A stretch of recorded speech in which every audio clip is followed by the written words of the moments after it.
Have you ever heard of AWS Certificate Manager? Yes, I have. I think it's a service that simplifies SSL/TLS certificate management. That's right. AWS Certificate Manager makes it easy to request, deploy, and validate SSL/TLS certificates.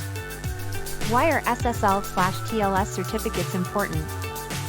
SSL/TLS certificates provide an extra layer of security for websites and web applications, ensuring that sensitive data is encrypted and protected. That makes sense. What are the prerequisites for using AWS Certificate Manager? You need to have at least one domain name on AWS Route 53 with hosted zones and familiarity with the AWS services used in this guide. Got it. Can you walk me through the process of requesting and deploying an SSL/TLS certificate with AWS Certificate Manager? Sure. First, you need to access the ACM console, request a certificate, and complete the necessary steps for validation and approval.